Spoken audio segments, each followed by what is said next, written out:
Well, thanks so much, Susan. And we have the slides. Excellent. Thank you, Christine. Just a slide from the beginning, yeah. Perfect. Thank you. Look, thanks, everyone. I'm really honoured to do this. And one of the things that I think is going to become obvious is that you, most of you will know as much about this as I do, but it might be useful. I thought it was useful for you to hear me bring things together and look at where gender equity in higher education is at the moment, both globally and in Australia. And so I'll just start off with a really brief introduction. I also acknowledge this is Aboriginal land. It was never ceded. And I also acknowledge all of the women who have gone before, and some men who have gone before us and me to push forward gender equity. So the past 20 years have seen an increasing commitment to equity for women by governments and corporations and institutions and places of learning across the globe in most places. But I know I don't need to rehash the reasons why gender equity in leadership is so important with you, the Graduate Women's New South Wales group. Many of you will have read or are aware of Ruth Bader Ginsburg's sometimes quiet but absolutely persistent push for gender equity in the law. And she said it quite well. Women belong in all places where decisions are made. And so that's sort of at the background of my wanting to talk to you about, particularly about gender equity in leadership. I'll just mention some of the most recent research and evidence regarding women's equity in leadership globally and locally. Slide 2, thanks. So there is a long way to go. And this has been made worse by COVID, as many of you, I'm sure, are aware, but I'll point to them. The World Economic Forum Global Gender Gap Report 2021, the World Economic Forum puts out a gap report regularly. And this gap report is a really despairing one. Because it seems it makes quite clear that another generation of women will have another generation in many generations ahead will have to wait for gender parity. As the impact of COVID-19 pandemic continues to be felt, one of the key findings of the report was that closing the gender gap has increased by a generation, from 99 years to 135 years. That is global, and of course there are huge discrepancies across countries and within countries. But the economic participation, opportunity, educational attainment, health and survival, and political empowerment are all of the things that are taken together and joined in a general gap analysis. And this is where we are, unfortunately, this year. Australia sits at 50th globally, which is about where we've been sitting for the last little while. 50th is not good for a country as affluent and as well educated as we are. Slide 3, thanks. The Global Gender Gap Report has some wonderful images in it, and I'm just going to give you a couple. it's of course available online. So the income gap has widened. So the income gap, as you can see, on average is very large. Now, when we talk about income gap, that is in the broadest terms of that. So that is not looking at particular groups, it's looking globally. And what it looks at is overall, what's the average of men's earnings? Overall, what's the average of women's earnings? And that gap has grown over the last year and a half with COVID. Next slide. And an area that I know interests all of us, particularly because we've had one woman Prime Minister, and it's not on the horizon at the moment for another, very sadly, but women's political empowerment has been shamefully slow. So as you can see, the global gender gap, 26% of across the globe of women in parliament, so around a quarter. But even in ministries, it's less, so 23% across the globe. Now, of course, as I mentioned a minute ago, this differs widely with some countries, particularly Nordic countries, having almost gender parity in the political scene, and many other places having almost none. And we have just seen the shocking potential in Afghanistan for that to be pushed back even further for women, even though there have been some gains made, or there had been some gains made. So just to recap a little bit from my perspective, gender parity is a social justice matter, and it's an ethical and moral imperative. And so narrowing the gender gap will add trillions of dollars to global GDP, if we want to talk in financial terms. And McKinsey and Company's Global Institute report found it could add between 12 and 28 trillion to global GDP over a decade if we narrowed the gender gap and got to gender parity and gender equity. Organisations with greater diversity among their executive teams have higher profits and longer term value as well. So I won't go into those because I imagine that you are well versed in all of those arguments and they are well available. I just want to make a very small digression at this point to mention briefly two things. One, the difference between equity and equality, and to talk a little bit about intersectionality. So equity, and I'm sure I'm talking to people who understand this difference, but I just want us to be clear as we're moving into talking about gender equity. You need equity before you can get to equality. So equity is giving people the capacity, the ability to get to the same starting point. And a clear example of equity is all the work around the world on affirmative action. And we are constantly seeing pushback on that, but affirmative action is an approach which says, well, you know, we have to, for example, we have to have quotas if we're going to get enough women, if we're going to get to gender equality, for example, in our parliament, then we have to have quotas. That's one example of an affirmative action approach, because women are starting so far behind in so many places.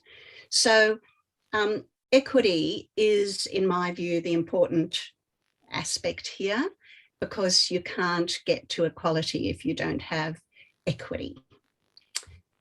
And then slide 5, thanks. And then I'd like to talk a little bit about intersectionality. Again, I'm sure most of you will know this term and may well be have read a lot about it. But intersectionality is a term coined by Kimberly Crenshaw, a Black American woman, in 1989. And she brought to light the importance of understanding the intersections of things. So I'll just explain a little what that means. So her discussion around this was particularly from a Black American woman's perspective, not only, but talking to some extent about white feminist work.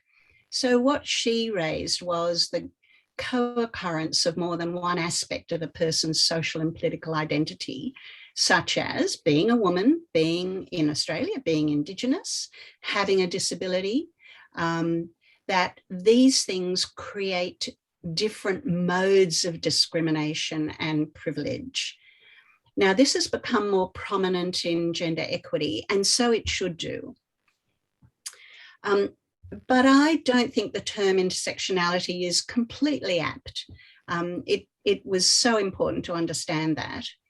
But I think we have added our knowledge about that, and you'll see why I think it's important as we move through the rest of this lecture. It's because intersectionality suggests that these aspects of identity intersect in a Venn diagrammatic way, as you can see on the screen. Partly, in fact, from all my work in criminology, and particularly about disadvantage and people who end up in the criminal justice system, that I don't think it works like that. And it may not have been what Crenshaw meant, but it's not that they just intersect at various points. Slide 6, thanks. Each of those factors and characteristics is incorporated into a person's life. And with every extra factor that a person is in, that gets added, so to speak, that a person may be a woman, may be Indigenous, may have a disability, may grow up in a very poor community. All of these things don't just intersect, they make it increasingly likely to be either advantaged or disadvantaged. In the case I've just given an example for, it's disadvantage. And this depends on the characteristic or factor, of course. Now, many of you may well be well versed in cumulative advantage, cumulative disadvantage social theory, which comes from the 50s and 60s. And I think it's a very important way of understanding the things that Crenshaw raised for us in intersectionality. So this goes, that theory, cumulative disadvantage theory, goes partway to explaining much of the inequity and the deep disadvantage and discrimination that we see in society in general, not just regarding women, of course, but anyone or any group in community that does not have access to the resources the majority does. If we take the example I gave a minute ago, an Aboriginal woman with disability from a disadvantaged community, poor access to services, intergenerational impact of colonialism and trauma, the compounded and cumulative factors are much greater than the sum of the parts. So it's not just that this bit and this bit and this bit. So what I can see in all of the research that I do is that that compounds, they accumulate and compound to create what you can see, it's in a sort of picture form really, is a sticky web that enmeshes the person and in fact can enmesh whole communities. And achieving equity and inclusion for someone who their whole life has been enmeshed, caught in this cumulative disadvantage, is extraordinarily difficult. Now, this is not a lecture about cumulative disadvantage, and that would require a whole other time, but I wanted to raise this so we have that in our minds as we think about getting to gender equity. So when we add the accumulation of a whole range of disadvantageous or inequitable factors to a woman's life, it becomes more than the sum of the parts, and for that woman, it is far more difficult to get to a gender equitable position. And so, particularly in Australia, as has been pointed out time and again by First Nations women, and elsewhere, women of colour, women from marginalised communities, that white women's feminism largely excludes them. So the main point here is that advocacy for gender equity must incorporate and address fully these factors that are barriers to equitable inclusion. And so we must keep those in our minds. So it's not just about getting a woman to the top, but that women in all their forms, and also sexually diverse women, and racially diverse. So now, with that little digression, I hope that's okay. We'll now move on, slide 7, thank you, to what is the state of play in higher education. So higher education lags behind many other sectors where progress towards gender equity is being made. In higher education, in general, globally, women do more than 1.5 times the amount of annual service compared to their male counterparts. Women outpace men in conferred doctoral degrees. Yet, men outnumber women 2 to 1 at the highest level of faculty ranks and in administrative leadership roles, as well as on university boards. Slide 8, thanks.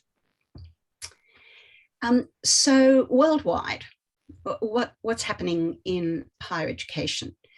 Worldwide, only 41 of the top 200 universities, as measured by the QS ranking, only 41 of those 200 universities are led by women. In the US, women comprise less than 30% of all university presidents, and only 5% of those women are women of colour, despite the fact that women of colour make up, I think it's something like 16% of American women. In the UK, only 29% of university presidents or vice chancellors are women, and there are only 25 Black women professors in the UK. Within the Russell Group of universities in the UK, that's equivalent to GO8 here in Australia, only 20% of their vice chancellors' roles are held by women. In the EU, women are only 22% of heads of higher education institutions. And as I mentioned, gender intersects with race in higher education in a very negative way. And in the US, 86% of administrators are white, while only 7% are Black. 2% are Asian, and 3% are Latino. So less than 1/3 of college or university presidents have been women, and the majority of them have been white women. So what's the situation in Australia? Next slide, thanks.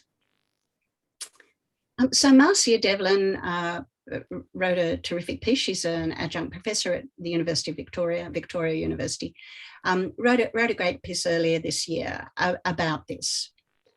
And she gathered together the information that in Australia, out of the 37 public university chancellors, 10 are women and 27 are men. And it is the same for vice chancellors. 10 are women and 27 are men. So in other words, men hold 54 of the 74 top positions in Australian higher education. Last year presented a really big opportunity for progress towards gender equity amongst university leaders, because during 2020, largely because of COVID, vice chancellors at 15 of Australia's 37 public universities either announced their departure from the role or actually left. This move of 41% of the vice chancellors in a single year provided the best opportunity for improving gender equity in living memory. And unfortunately, and including my university, Australian university councils, which appoint vice chancellors, did not take up this opportunity. The gender ratio did not change. So to date, and there could be one or two other moves that have not been yet announced, but to date, women have been appointed in just 4 of the 15 interim or ongoing replacements that have been made. And 2 of these 4 women moved from one vice-chancellor position to another. In 11 of the 15 announced vice-chancellor replacements, 73%, in 73% of the cases, a man won the role. So this is extraordinarily disappointing for those of us who are still working directly in higher education in Australia and internationally, because this once-in-a-generation opportunity did not produce what we hoped. Now, students, in contrast, women represent 58% of students in higher education and outnumber men in higher education completion rates. And this proportion is above the Australian demographic distribution, where 49% of females are in the age group 15 to 39 and 55% are in the age group 15 to 59. And therefore, the proportion of female postgraduates and postgraduates is higher than for undergraduates, and that accentuates the imbalance. So of the 42 universities in Australia, of course, you might remember there are a number of private universities. Of the 42 universities in Australia, 35 have more female than male students, with 2 having more than 70% women. But the gender gap is a worldwide phenomenon, with the OECD reporting that women now account for 56% of students enrolled in higher education, with some countries highlighting the trend as a society challenge and as a problem. So this is the imbalance with women in senior positions in higher education is sort of somewhat explained by the fact that this trend has been growing over the last 20 years, but not completely, because we have long had very serious and top women in higher education. And many of the men who were appointed this year in Australia to those senior positions are in that next generation down where there are women who were serious contenders. Next slide, thank you. Just to emphasize this, that graduate employment, that men's undergraduate median starting salaries were greater than women's in 16 out of the 20 fields of major areas of education that we teach in our universities and that people graduate in. In the UK, 45% of academics are female and only 25% of professors are female. In 2019, women academics earned on average 15% less than their male counterparts in the United Kingdom, and that's similar in Australia. So men also dominate the upper levels of Australian academia, as I've already mentioned. There are 86% more men than women at associate professor and professor levels at levels D and E, whilst women dominate the lower levels. And I'm going to talk in a minute about the pipeline, because of course the pipeline is absolutely crucial. The pipeline of women moving towards promotion and moving in that direction. But as staff, the majority of women in universities are still employed as general staff, while men are predominantly employed as academic and research staff.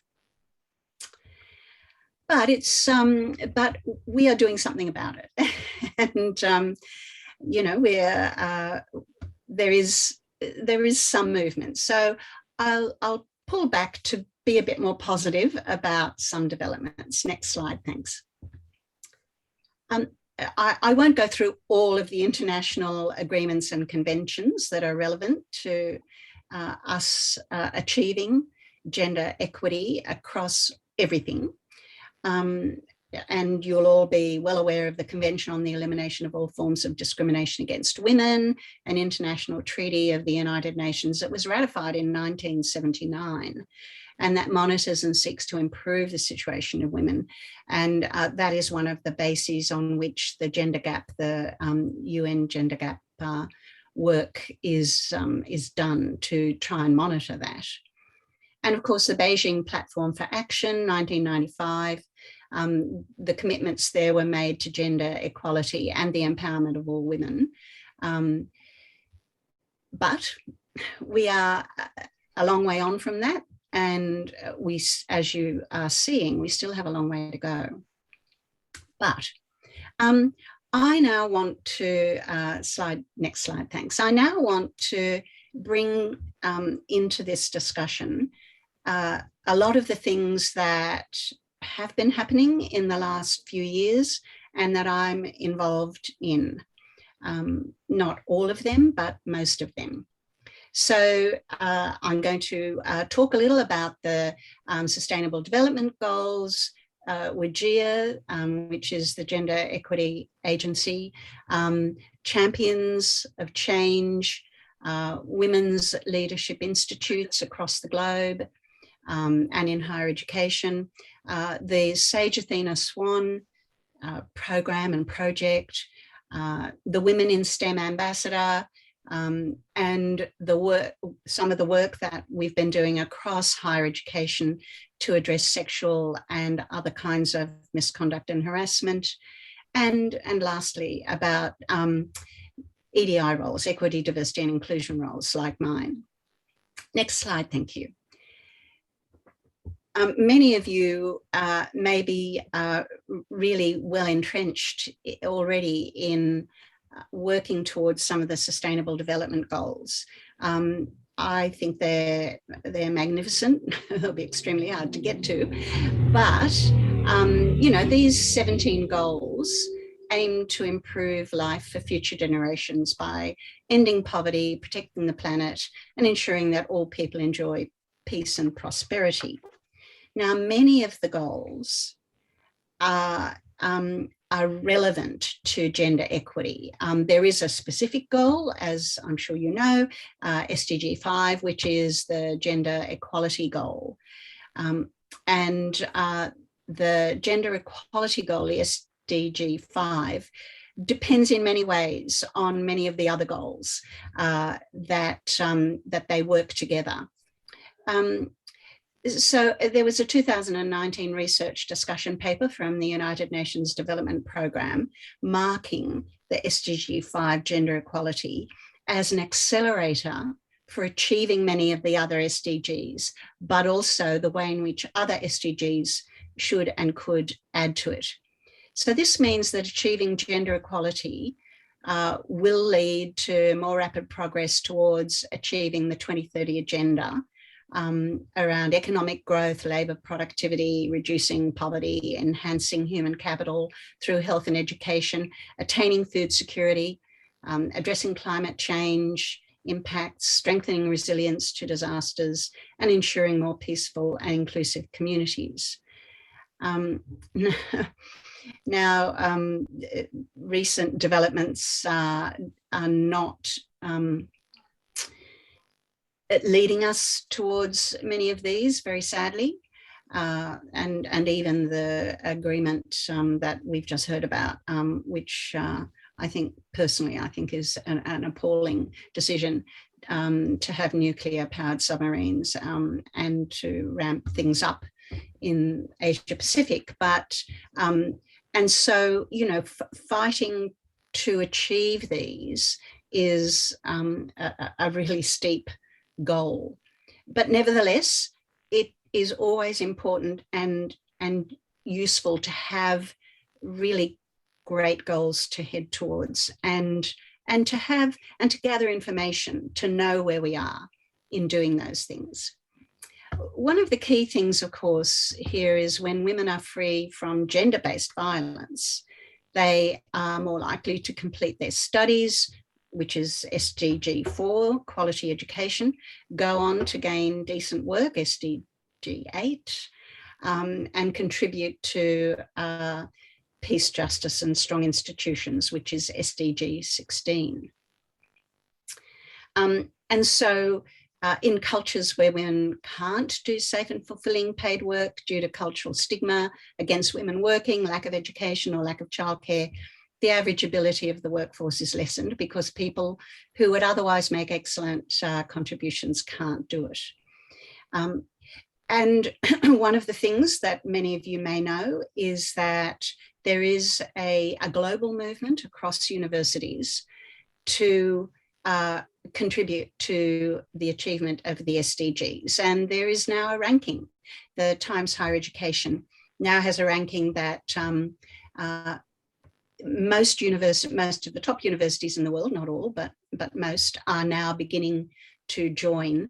So this ranking looks at how well universities are moving towards contributing to and having social impact in the SDGs. So that is a very broad and global benefit that I think higher education can make, and of course it will contribute to gender equity. Next slide. WGEA, again, I'm sure all of you know what this is. WGEA is the Workplace Gender Equality Agency, and it was established in 2012 by legislation, Commonwealth legislation, to promote and improve gender equality in Australian workplaces. As you can see there, large organisations must report their data showing progress to gender equity. Very sadly, this does not include public agencies, so not public sector. So it's private agencies, but a number of public sector agencies have voluntarily joined with this. So it reports every year on the gender pay gap, on pay equity, on women in leadership, on parental leave, flexible work, and gender strategy. And you're welcome to have these slides, of course. And so there's a link there if you have not recently looked at the WGEA annual report. It's not going well. We have moved backwards largely because of, we think, because of COVID, but we've moved backwards in pay gap, and we have not progressed in Australia in women in leadership. Although some of the others, like parental leave and flexible work, there is some gain being made there. One of the important reasons to mention this is that all of the work that we've been doing across higher education makes it quite clear that unless these sorts of equitable frameworks are available, are instituted in universities and elsewhere, then we cannot get to an equitable position for women. Next slide, thanks. Many of you may well know someone who is a champion of change. It started off as male champions of change and started off in Australia. But it has now grown to be worldwide, and it is now just called Champions of Change Coalition.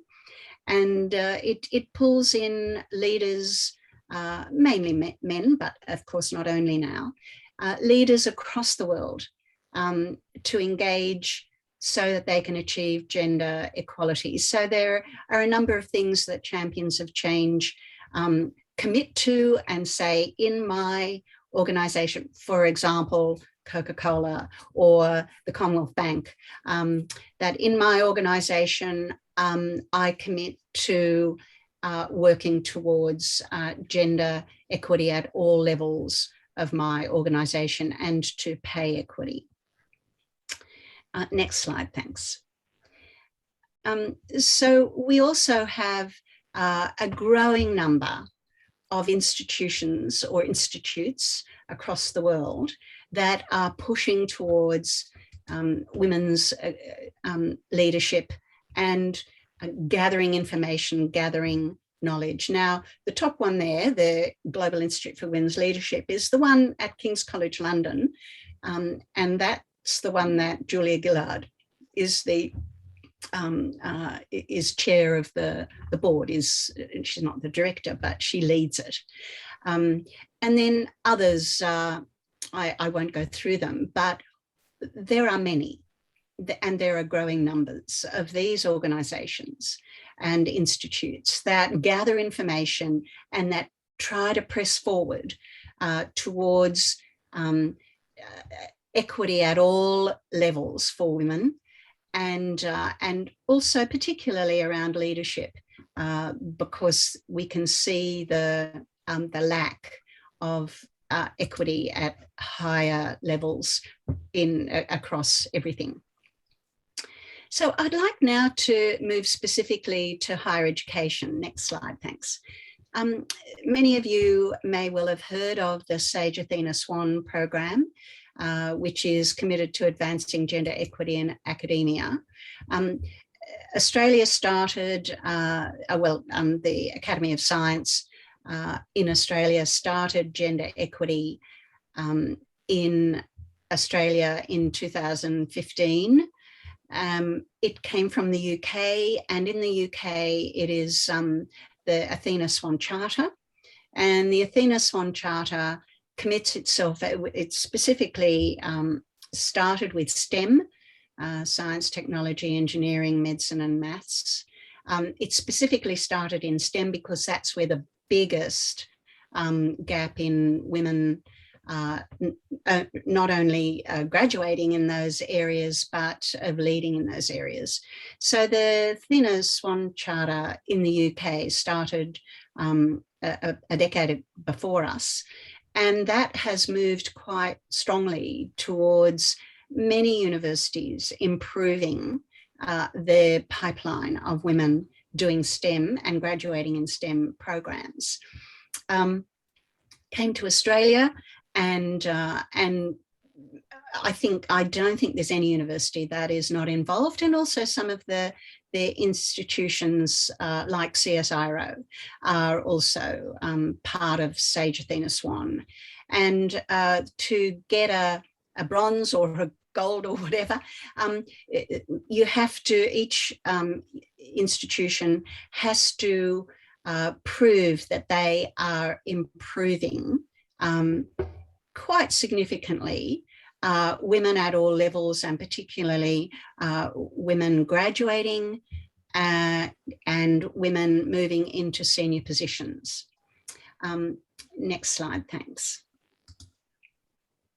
And as one of that, Australia has a Women in STEM ambassador. And the Women in STEM ambassador is at the moment is Professor Lisa Harvey-Smith, who is a world-renowned astrophysicist, and very proudly I can say that she has a sort of a desk. She's based at UNSW, but she is a national ambassador for STEM. She travels around, well, she, before COVID, was traveling around the country and working with universities and working with girls in school to improve and gain traction to move more women into science, technology, engineering, maths, and universities, UNSW has, but most universities have also signed up to be champions for Women in STEM Decadal Plan, which is tied up with the Sage Athena Swan and the STEM ambassador work. Next slide, thanks. One of the things that is top of people's minds at the moment is sexual misconduct, sexual assault, bullying, and there has long been really good evidence that preventing it, reducing it, addressing it increases retention of women everywhere, but of course at universities as well. And so we have been, universities across Australia have been working on this for a while. Universities Australia has been leading some of this work, and we have together, universities across Australia have worked towards a whole range of ways of ensuring that we are doing everything we can to prevent any form of misconduct, gendered misconduct. And so that is not just sexual misconduct. It is gender-based bullying and harassment, which does affect women more than men. It's not that men don't get bullied or harassed, but far greater rate for women. And so we are at UNSW, but everywhere in Australia, universities are doing significant work with their students, with their staff, and to introduce the training, prevention strategies and responses to sexual misconduct. UNSW, I'm a bit rather proud to say, because I'm leading that work, we are the first university and the only one so far to put out a public report on the prevention and response to sexual misconduct at our university, being transparent and open about it. Again, there's a link there that if anybody wants to look at that. But, you know, more broadly, we still have a long way to go, and colleges, of course, at universities have their problems, and there is a lot of work needed and is going into trying to address that. Next slide, thank you. So equity, diversity and inclusion roles. As you heard, I'm the first woman appointed to a DVC role, one of the most senior roles at UNSW. And the role that I have, the equity, diversity and inclusion DVC role, is unique. No other university has someone at that level who is responsible for embedding and across the whole university community, staff and students, to become what I hope is a lighthouse, particularly for women, but for everyone who comes from a diverse background. So my role is to help lead culture change, as well as very specific things. So I have, as my KPIs, I need to improve our gender rates at levels D and E. We have an aim of getting to 40% from what was about 26% when I started in this role. And of course, we want to get to 50%. And we have moved to 35% levels D and E. So we're making progress. But, you know, it's like all feminist work, never let your guard down. I'm responsible to ensure that we work to prevent sexual and gendered misconduct, prevent and respond to disrespectful behaviours, promote inclusive leadership. All of these things require changing people's understandings of what it means to be a leader, what it means to be respectful. And so that role, I think, is an important one at my university, and it would be great if every university had a role in that sort of very senior level, because I sit on management board and so I contribute to decisions that are made for the whole university. Next slide, thanks. And I want to finish with something that I've been involved with. The UNSW is involved in a global alliance called the Plus Alliance. So it's King's College London, Arizona State University in Phoenix, and UNSW in Sydney. And the Plus Alliance has these 3 universities that have agreed to work intensively together to do a whole range of things. And one of the areas, I was one of the initial champions for this work. And one of the themes in this Plus Alliance is social justice. And we chose transforming gender equity, really, and decided that we needed to do some really great work across our 3 universities to transform women's leadership pathways at universities, but across everything.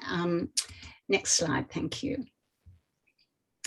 So the Transforming Women's Leadership Pathways event was held during COVID last year, and it was a workshop over every Wednesday morning our time, but I think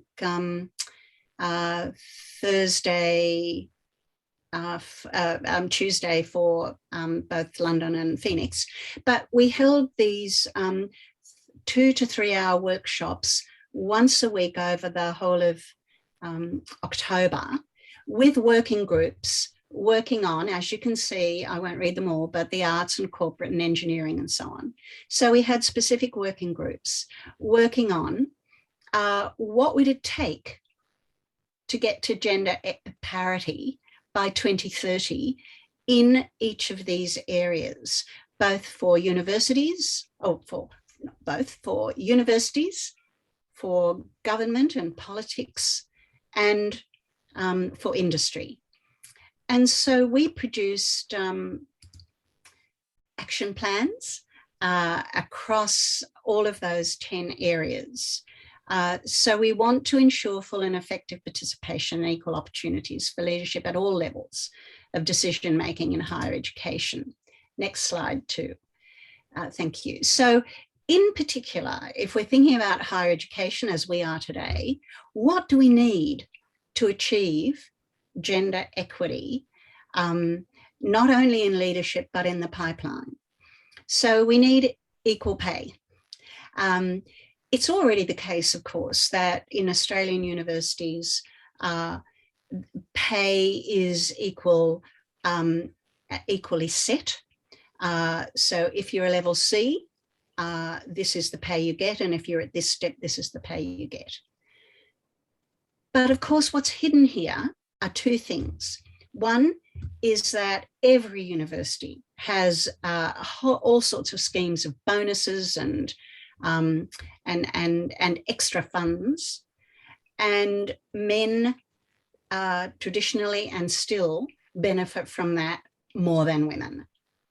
And then the second thing is, of course, the more men at top levels, you know, the greater the pay gap will be. And so we need more women in top jobs. And we have to ensure that bonuses and salary supplementations are equitably distributed across genders. We have reached neither of those goals yet.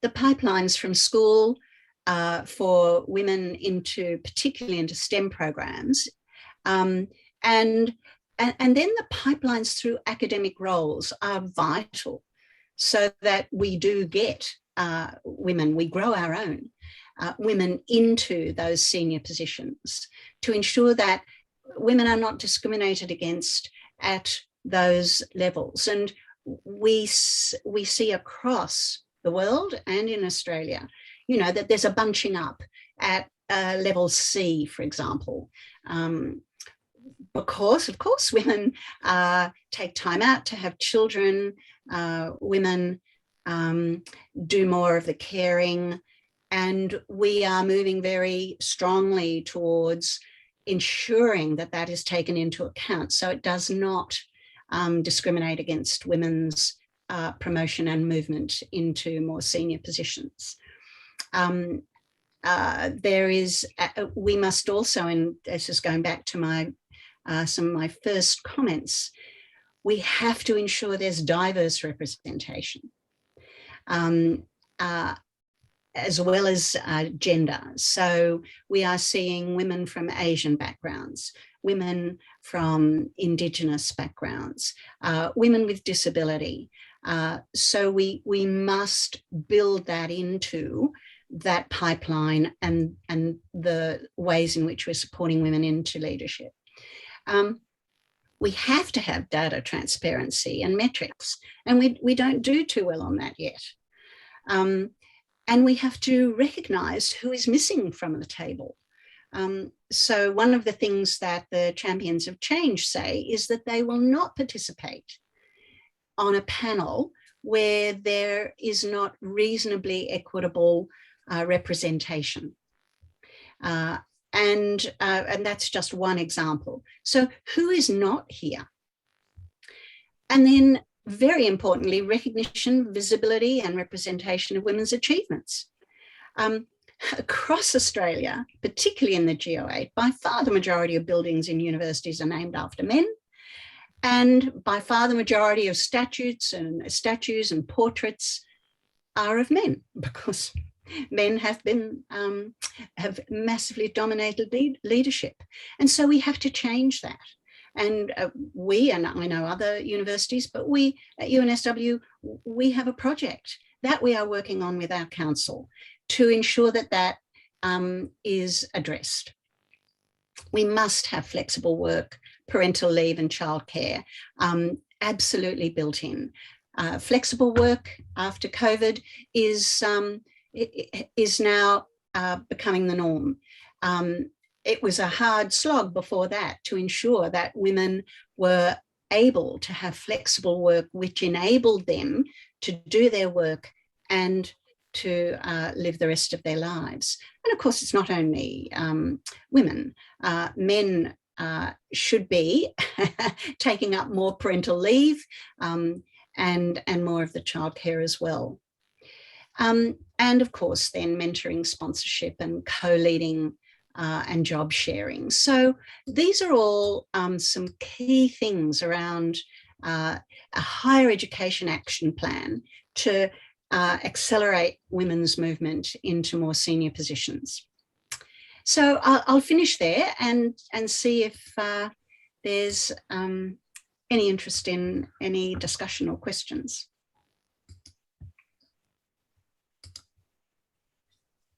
Thanks very much.